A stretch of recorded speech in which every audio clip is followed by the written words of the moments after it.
Bien-aimés dans le Seigneur, nous saluons dans les noms merveilleux de notre Seigneur Jésus-Christ. Nous sommes là dans le cadre de notre émission Vase d'honneur. C'est votre serviteur, le pasteur Parker Kiwonga de l'église Pénénsélé. Et nous voulons parler que tu es un Gédéon. Bien, sois un Gédéon. Sois un Gédéon. Pourquoi nous voulons parler des Gédéons? Nous sommes dans le livre des Juges, chapitre 6, verset 25. Et à 26, la Bible dit, dans la même nuit, l'Éternel dit à Gédéon, prends les jeunes taureaux de ton père, un second taureau de 7 ans, renverse l'autel de Baal qui est de la maison de ton père. Et tu bâtiras ensuite et tu disposeras sur le haut de ces rochers un autel à l'Éternel ton Dieu.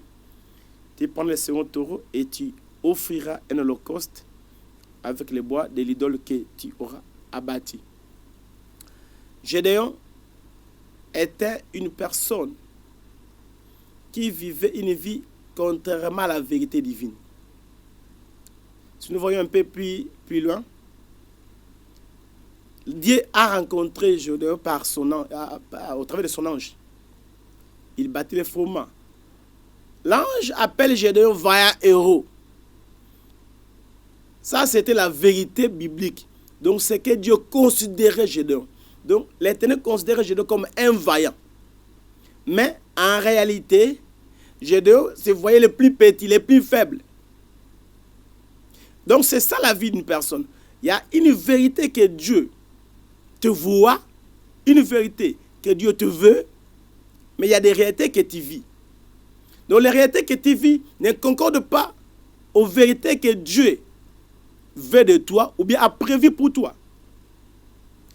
Le Seigneur voit la famille de Gédéon comme la famille élevée, la famille bénie. Mais Gédéon dit non, Seigneur, nous sommes une famille la plus pauvre. Ma tribu est la plus petite. Vous voyez, Gédéon, une personne qui vit dans des contrastes. Il y a beaucoup de personnes aussi qui ne vivent pas la vie prévue par l'Éternel, qui ne mènent pas la vie que le Seigneur a prévue pour eux. Le Seigneur le voit grand, mais il est encore petit. Le Seigneur le voit heureux, béni, mais il est encore dans des foutaises. Le Seigneur le voit honoré, mais tandis qu'il est déshonoré. Le Seigneur dit, toi, tu es un vaillant héros, il dit, oh, parce que Dieu est avec toi. Mais je le dis, si Dieu était avec nous, pourquoi toutes ces choses nous arrivent? Il y a certaines histoires que nous vivons dans nos vies. Il y a certaines choses que nous subissons. Ça nous amène au désespoir. Ça fait nous voir comme si Dieu n'existait pas. Comme si le Seigneur nous a abandonnés. Comme si le Seigneur n'est pas avec nous. Je dois même à questionner l'ange, je dis, si le Seigneur est avec nous, pourquoi toutes ces choses nous arrivent? Où sont les choses qu'on nous rencontre, que Dieu a fait ceci, Dieu a fait cela? Tu sais, lorsque tu es des fois de passé, même tu peux même nier les témoignages des autres. Dans la vie, pour être un vaillant, contente-toi de ton passé d'abord. Vois ne fût-ce que les miracles que Dieu a fait dans le passé. Encourage-toi d'abord. Que ce soit, c'était dans ta vie ou dans la vie des autres personnes. Commence d'abord à te motiver à partir des grandes choses, des exploits que Dieu a réalisés dans ta vie, dans le passé, ou bien dans la vie des autres personnes. Gédéon avait dans sa mémoire les exploits réalisés par l'Éternel dans la vie de ses frères, de ses pères. Il dit, pourquoi nos pères nous disent que l'Éternel avait fait ceci, a fait cela? Pourquoi nous subissons de telles choses? Frère, que les mots d'aujourd'hui ne te fassent pas oublier la puissance de Dieu. Que ce que tu vis aujourd'hui ne te fasse pas oublier la force de Dieu, la grandeur de Dieu. Dieu est là, il est le Tout-Puissant. Ce n'est pas ce que toi tu vis là. Ce n'est pas les plaintes que tu subisses qui vont diminuer la puissance de Dieu. il reste le tout-puissant, omnipotent. Gédéon dit, pourquoi nos pères nous disent que le Seigneur a fait ceci. Il a scindé la mer Rouge en deux. Nous n'avons pas traversé la mer à sec. Tout ça. Mais l'ange a voulu d'abord travailler la conscience de Gédéon. Bien-aimé, tu ne peux pas devenir un vaillant, tu ne peux pas devenir un héros si tu as encore la pensée d'une victime. Si tu as encore une pensée d'un faible. Gédéon se voyait amoindri, faible. Il se voyait encore inutile. Il se voyait encore petit. Pour devenir un héros, le Seigneur veut d'abord travailler sa conscience. C'est ainsi que le Seigneur t'envoie d'abord le message. Parce que la délivrance commence par la conscience, par la tête, par la compréhension. La chose que tu ne comprends pas bien, que tu ne maîtrises pas bien, tu ne vas pas bien chercher la délivrance. Et c'est ainsi que l'ange a dit non, non, non, le Seigneur est avec toi. C'est toi qui battras tes ennemis comme un seul homme.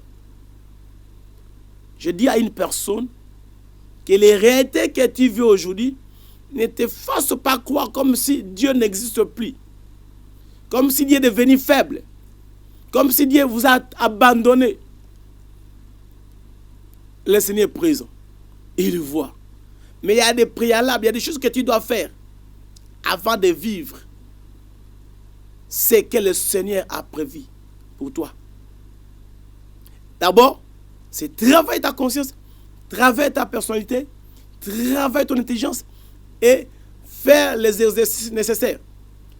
Personne ne peut livrer un combat aussi longtemps qu'il n'a pas fait des pratiques nécessaires. C'est pourquoi vous voyez tous les sportifs se ruer et se donnent la peine de travailler, de faire des entraînements, de s'entraîner pour affronter de grands combats.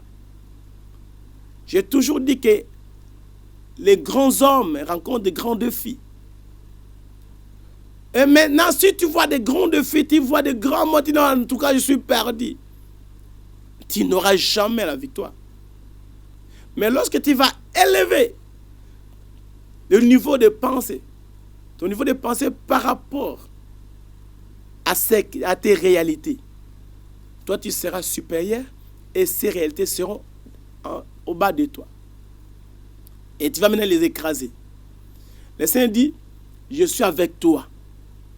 Et toi, tu vas délivrer ce peuple. Frères et sœurs, pourquoi je dis que tu es Gédéon? Le Seigneur dit qu'il est avec toi. Au travers de toi, ta famille sera délivrée. Au travers de toi, tu vas réaliser de grandes choses. Au travers de toi, tu vas porter la paix, la joie, le bonheur, la vie, tant recherchée par la famille, par ton groupe, je ne sais pas même par ta nation. Lorsque tu prends cette conscience que tu es un vaillant et que tu minimises les réalités actuelles, minimise les réalités actuelles, attache-toi aux vérités divines. Dis à Gédéon, tu es un vaillant héros. Toi, tu vas battre Madia comme un seul homme. C'est alors, lorsque Gédéon a pris conscience, il a accepté. Il dit maintenant, voilà, je peux marcher. Le Seigneur ne peut pas marcher avec quelqu'un qui ne s'y connaît pas. Le Seigneur ne peut pas marcher avec une personne qui est ignorant de lui-même. Bien qui est ignorant de ce que Dieu est pour lui. Quelqu'un qui est ignorant de ce que Dieu attend de lui. C'est ainsi que le Seigneur nous envoie d'abord sa parole pour réveiller notre conscience, nous ramener à une bonne conscience, comprendre que non, je ne suis pas n'importe qui. Ma vie n'est pas n'importe laquelle. Je suis une sommité, par exemple. Je suis appelé à accomplir des grandes choses, à faire des exploits, parce que l'Éternel est avec moi.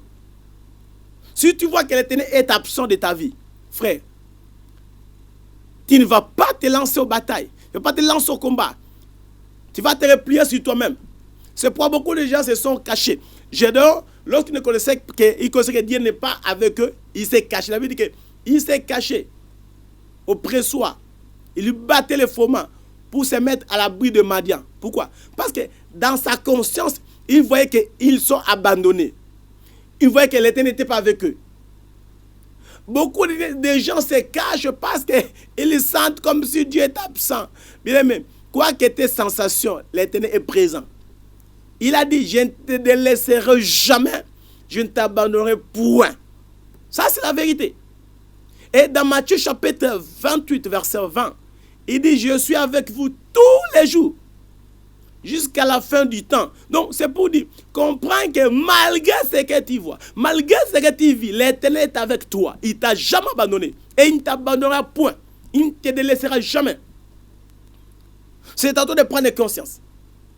Il n'est jamais absent. Il n'est jamais loin. Il est prêt. Il est avec nous. Lorsque Gédéon a pris conscience, il s'est révolté en lui-même. Oui, la connaissance nous amène aux révoltes. Nous nous révoltons par rapport aux réalités que nous subissons. Lorsque tu comprends les vérités bibliques, lorsque tu comprends les pensées de Dieu, par rapport à ce que Dieu est pour toi, tu vas te révolter. Lorsque tu te révoltes, tu vas changer ta façon d'agir, tu vas changer ta façon de parler, tu vas changer ta façon de penser.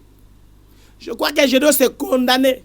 Il condamnait même sa famille. Il condamnait même Dieu. Mais lorsqu'il a pris conscience, il a dit non. Dieu est avec nous. Ce que nous subissons, c'est la main de l'ennemi. Tu as compris. Lorsque tu n'as pas encore conscience, tu ne sauras même pas que c'est l'ennemi qui est derrière tous les maux que tu vis. Tu vas trouver les choses toutes choses normales. Or que les choses sont anormales. Lorsqu'il a pris conscience, il a dit non. Je dois m'élever. Réellement, le Seigneur est avec moi. Et avec Dieu, ma petitesse est cachée dans la grandeur de Dieu.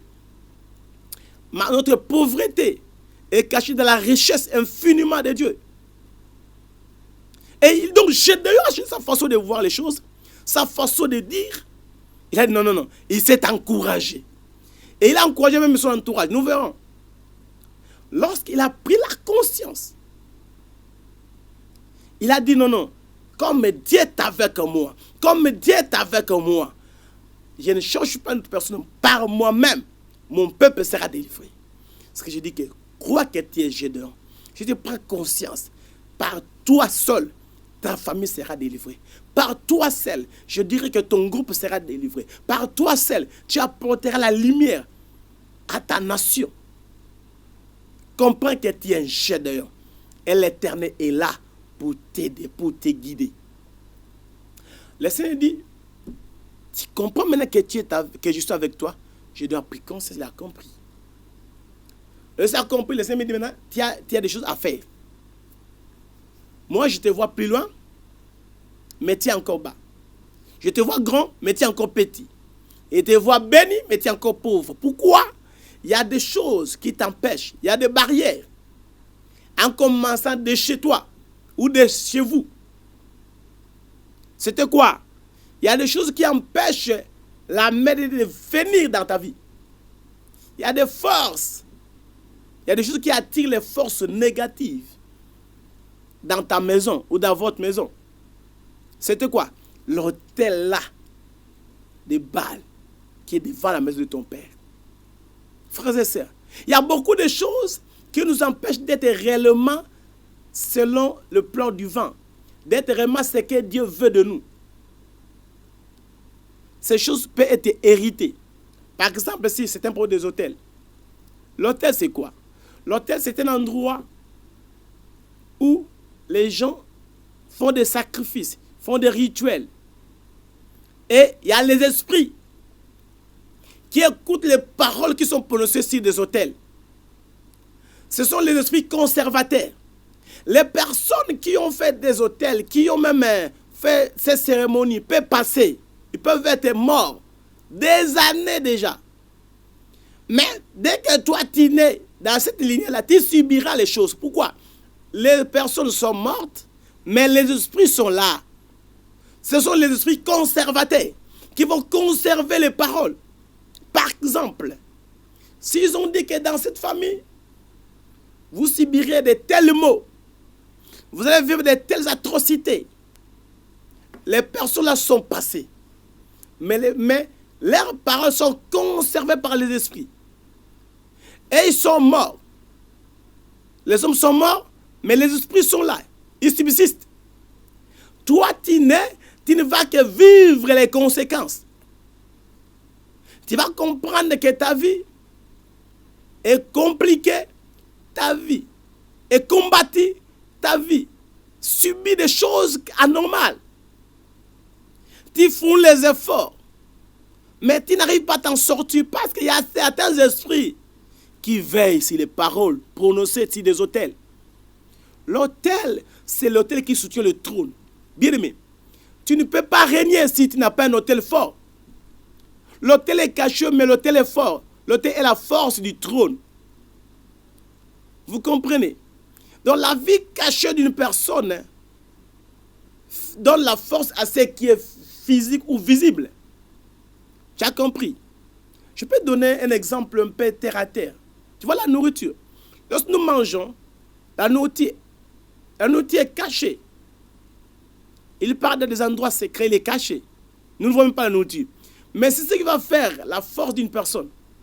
Ce qui va faire peut-être la corpulence d'une personne, c'est ce qu'il mange. Parce que la personne est le résultat de ce qu'il mange. Mais ce qu'il mange, ça ne se voit pas. Mais ça se remarque par sa présence physique. Donc, c'est pour dire qu'il y a certaines choses qui sont cachées, mais qui font la force de ce qui se voit. Dans beaucoup de familles, il y a des autels qui ont été érigés par les ancêtres, par les personnes qui les ont précédés. Ces personnes sont passées, mais leur pouvoir, leur puissance, leur déclaration sont conservées par les mauvais esprits. Et cela condamne toutes les lignées, toutes les personnes, tous les descendants de cette famille. Ils sont condamnés, ils sont combattus, ils sont compliqués, ils sont bloqués. Je ne pourrais pas sortir dehors et faire des exploits avec Dieu, vivre la vie que Dieu a voulu de lui à cause de ces mauvais esprits.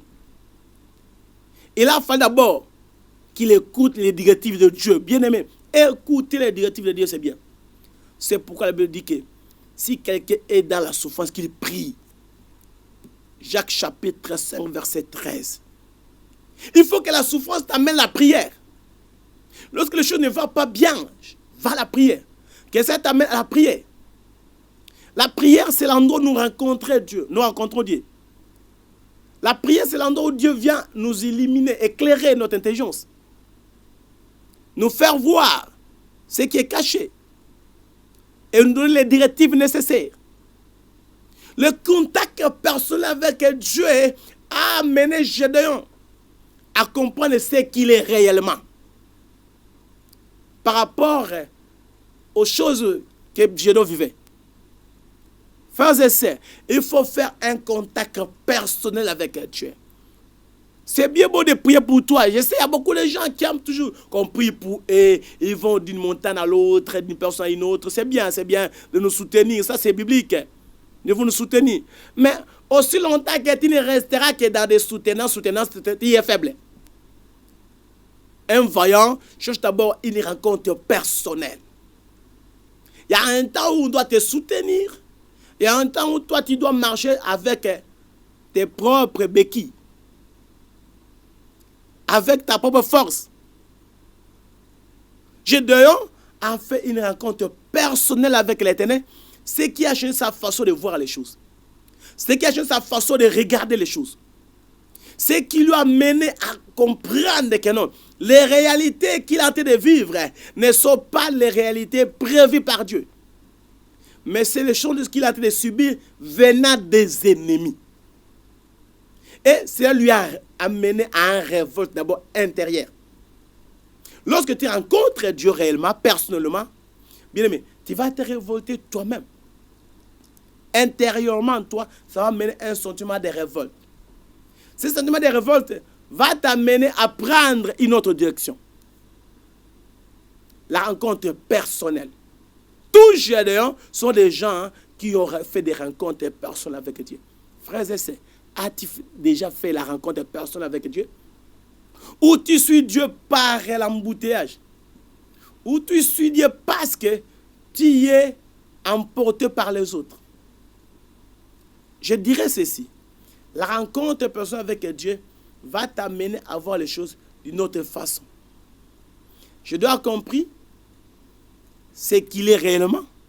Il a encore compris ce qu'il devait faire.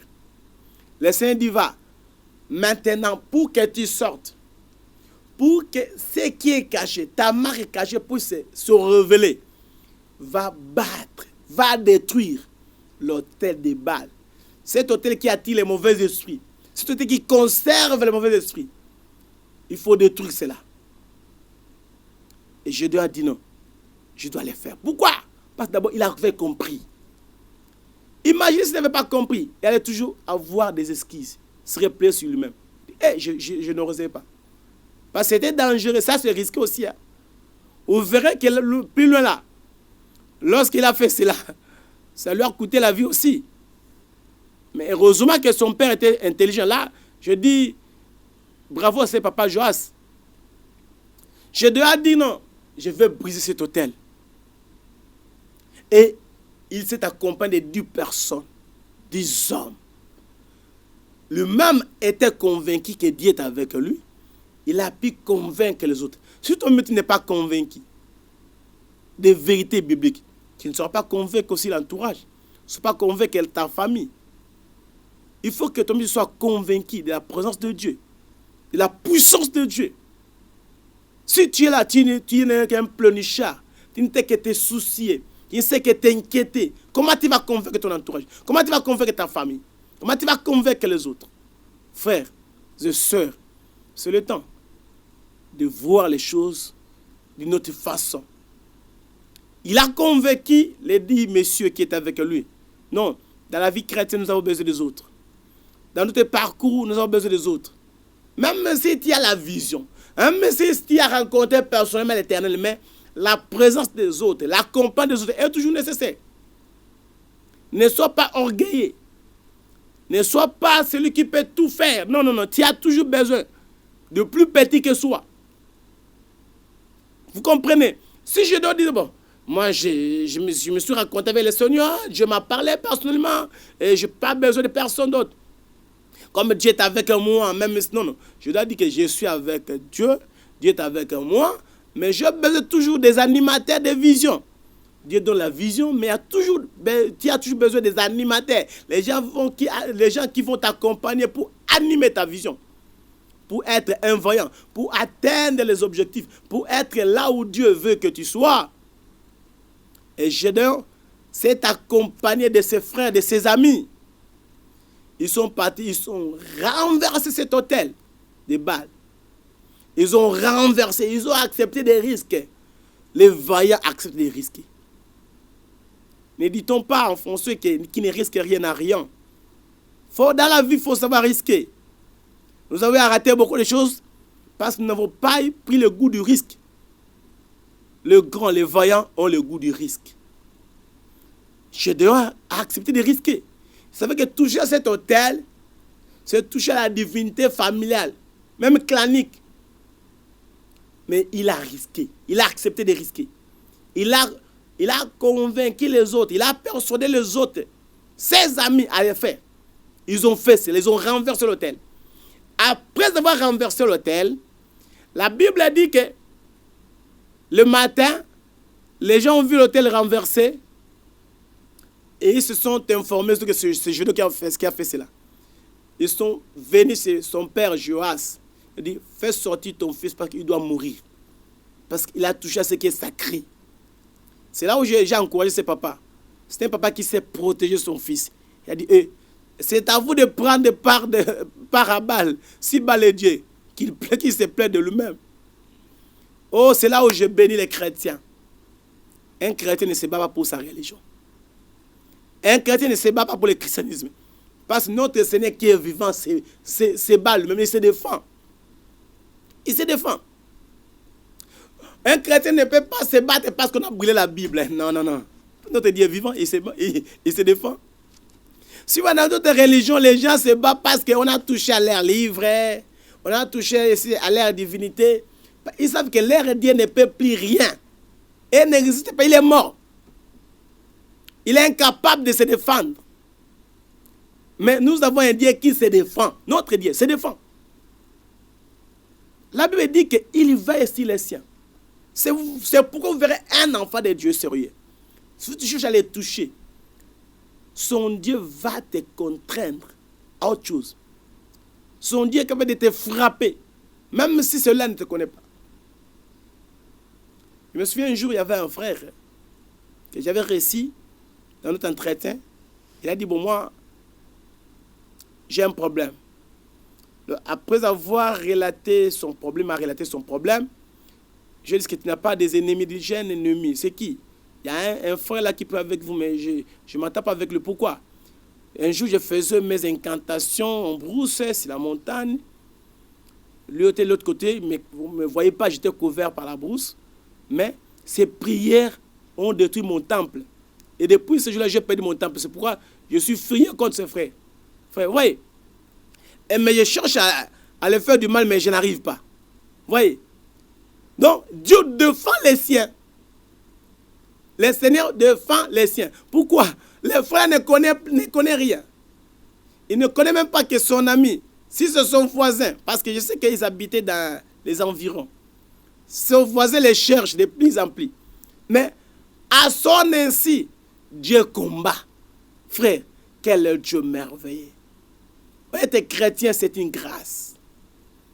Être chrétien, c'est une grâce. Si tu n'es pas chrétien, mon frère, tu es malheureux. Reviens en Christ. Viens en Christ. Il n'y a que les salut en lui. C'est pourquoi les autres, sachant que leur Dieu est incapable de défendre et leur Dieu est incapable de faire quoi que ce soit, ils combattent, ils se battent. Ils se battent pour leur religion, ils se battent pour leur Dieu.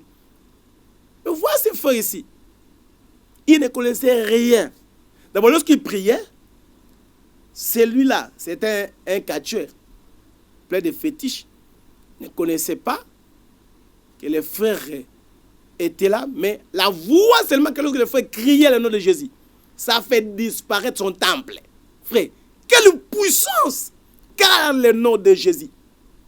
Quelle puissance car le nom du vainqueur de Golgotha. Les frères ne connaissaient rien. Ils ne priaient même pas pour de tous les temples de ces messieurs. Mais les temples étaient disparus en un coup. Les messieurs étaient devenus furieux. Ils se mettaient à rechercher le frère. Les frères ne connaissaient rien que mon voisin me cherchait. Que les personnes qui habitent à mes côtés me recherchent. Mais l'Éternel les défendait toujours. Parce qu'il est vivant. Oh, nous sommes bénis, nous qui connaissons Jésus-Christ. Et ils sont malheureux ceux qui sont en dehors de Jésus. Reviens à Jésus. Le Seigneur est là pour te sauver. Nous allons continuer notre enseignement sur Gédéon. Parce que, et dans notre prochain numéro, parce que le temps touche à sa fin. Soyez bénis. Soyez bénis. Frère, je vous dirais que non, tu es un Gédéon. Mais tu dois écouter Dieu. Tu dois faire cette rencontre personnelle. Et suivre les directives du Seigneur pour atteindre la vraie vie que Dieu t'a réservée. Pour atteindre la vraie vie que le Seigneur t'a réservée. Afin que tu relèves l'étendard. Afin que tu relèves le niveau de ta famille. Et tu relèves le niveau de la bénédiction de ta famille. Voilà, c'était votre serviteur, le pasteur Parker Kionga, de l'église Péniel Sélé, depuis la République démocratique du Congo. Que le Seigneur vous bénisse. Suivez-nous dans notre prochain numéro pour la continuité de cet enseignement sur tu es un Gédéon, ou bien sois un Gédéon. Et tu vas vivre la gloire de Dieu. Voilà, que Dieu vous bénisse. Soyez vraiment abondamment bénis et restez vraiment branchés dans notre chaîne. Soyez branchés, suivez-nous tous les jours et le Seigneur est avec nous. Le Seigneur ne manquera pas de vous délivrer. Vous êtes appelés à vaincre avec le Seigneur. Seigneur, je bénis quiconque m'a suivi, qu'il soit béni, qu'il soit béni, qu'il soit béni. Que celui qui n'a pas encore fait la rencontre personnelle avec toi, il te suit peut-être par embrouillement. Il n'a pas encore fait l'expérience d'être en Christ. Il ne sait pas le bonheur qui entoure ceux qui suivent Jésus. Qu'aujourd'hui, il est touché par ta parole. Entre dans sa vie, change-lui. Qu'il comprenne que tu l'as appelé au salut. Qu'il comprenne que tu l'as appelé à être transformé. Qu'il soit béni par toi. Au nom de Jésus-Christ. Amen.